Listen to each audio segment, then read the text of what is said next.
Yo. What's good, y'all, man? We got Monarch, Legacy of Monsters, Episode 6, breakdown, theories, and clues. They finally found the Pops. You feel me, man? Even though Pops waited him off, but because I think he's, Godzilla was in the desert, so I don't know what Pops went though. So, but yeah, they finally found the Pops, and yeah, there's a whole lot of drama though, a whole lot of drama. Episode 6. But I had to see what's going, you know what I'm saying, the breakdown, you know what I'm saying. But good episode though, every episode getting good. I don't know how many episodes they got left. I'll say 10, but I don't know. I ain't recheck, you know what I mean. I'm just watching it. You know what I mean, watching it. You know what I'm saying, on the episodes though, parts. But nah, but the show's good though, no cap. The show's good. But yeah, that's sequel to breakdown.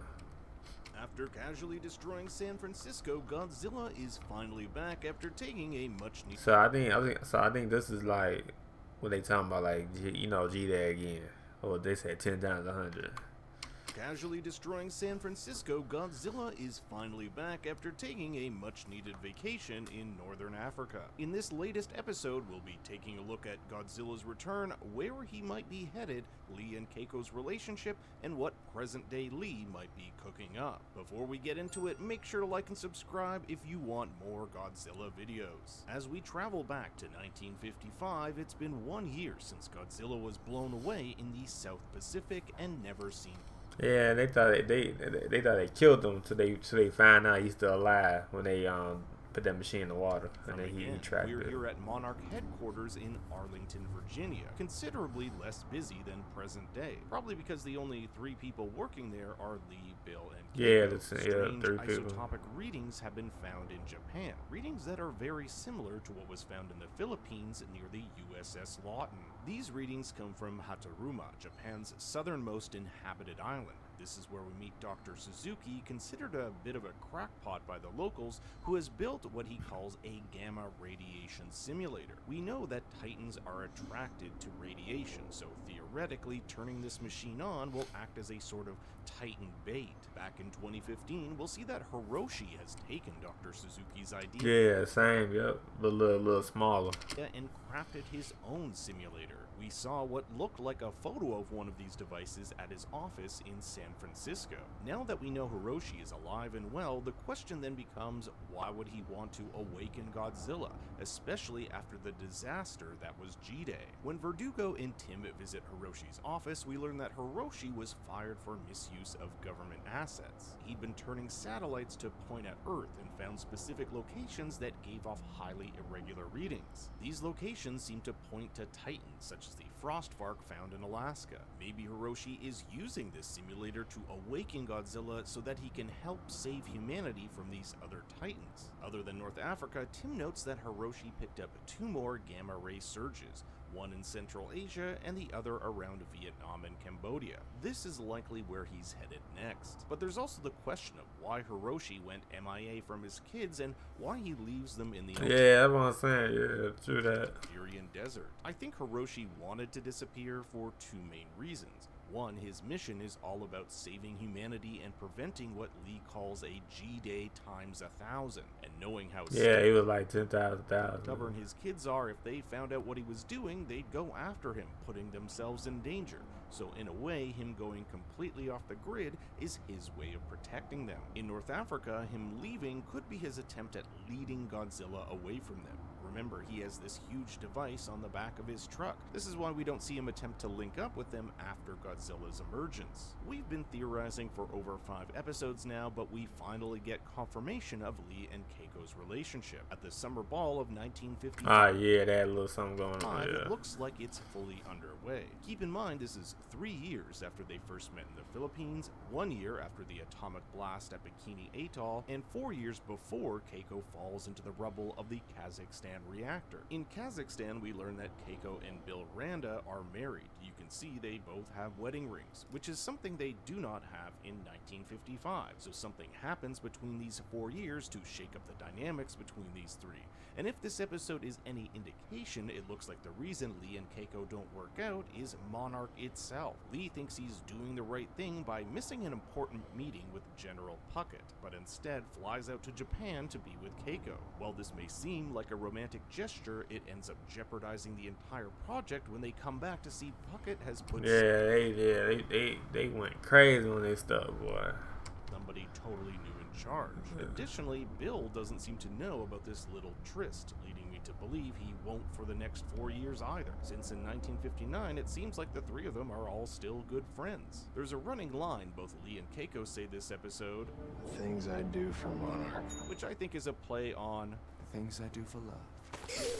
one of the big reveals this episode is Michelle Duval's turn from Monarch, helping. Yeah, she turned good now. Well, I don't know good, but like somewhat good.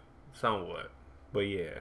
I kind of figured though she gonna turn, like, cause she trying to find like what's going on too. He escaped captivity in Alaska. This decision was based on what happened to her sister Sandra in Janjira, the nuclear facility attacked in 2014's Godzilla. It's never stated whether or not this is Sandra Brody, the nuclear physicist who died in the attack and was married to Bryan Cranston's Joe Brody. Coincidentally or not, she is portrayed by a French actress, Juliette Binoche. Duval doesn't want what happened to her sister to happen to others, so she sees Lee as the only guy with a plan to make it stop, hence helping him escape. Two characters who haven't been as forthcoming are Lee Shaw and May. Lee knows way more than he's putting on and uses this to keep Kentaro and Kate on a leash.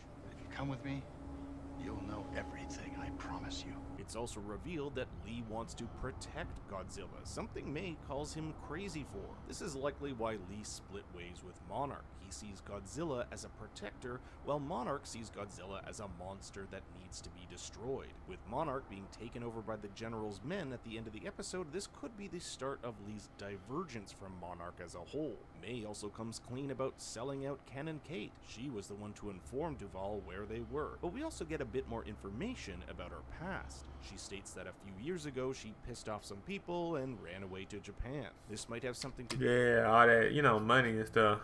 With a large sum of money she amassed. Money which she says she hasn't touched. With a gang stranded with no passports or place to go, they'll probably have to dip into this cash. May said she didn't touch this money because it could alert the people she stole it from, so you better believe if they take any of this money, someone will be on their tracks. Now we get into the trailer sleuthing part of this video where we take a look at the season's trailers to see if we can glean any information on what's to come. I won't cover every shot, just the ones I think are important. Check out this shot of a man and woman's hands. Could this be Lee and Keiko? Of particular note are what appear to be bandages on the left hand, so I'll be keeping an eye out for anyone who has an injury there in upcoming episodes. This is the shot that intrigues me the most.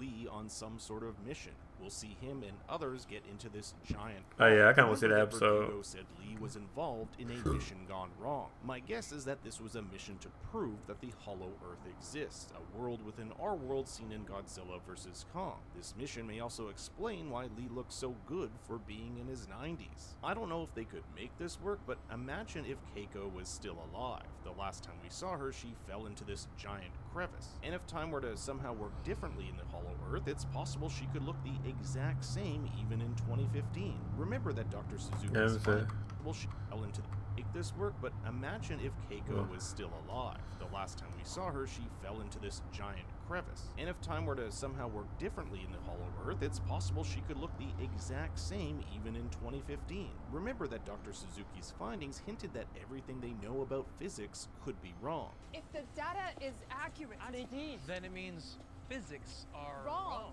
A similar large sphere can be seen in 2015 behind here, so expect us learning more about what went wrong on this mission in episodes to come. This is a really interesting shot of Lee in front of a computer that says Prime. I wonder if he's setting off some sort of bomb or the Gamma simulator. Judging by the fan in the background, he's talking to Kate and she looks a little concerned. Now if I were writing this show, I think the coolest twist would be if Lee has some sort of secret plan to get Keiko back, even if it means going against the greater good. We've already seen him make this choice when he opted not to go and secure that Monarch funding and rather travel to Japan to be with her. There's this shot of Lee and two other unknown characters at what appears to be a Monarch facility, judging by the Monarch logo barely visible on the computer screen. And it looks like Tim survived his encounter with Godzilla. The blade from the chopper he was in crashed into it. At some point he'll be taking Kate, Kentaro, and May to the Monarch headquarters in Virginia. But just how all of these weave together in the next 4 episodes remains to be seen, and I hope you'll stick with me as the show nears its climax. Now I want to hear from you.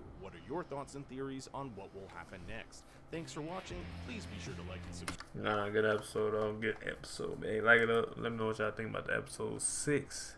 We got 4 more episodes, so we got 7, 8, 9, 10. So we got 10 episodes left. Well, you know what I'm saying. We got 4 more, but it's 10. So, but yeah, let me know what y'all think, and yeah, peace.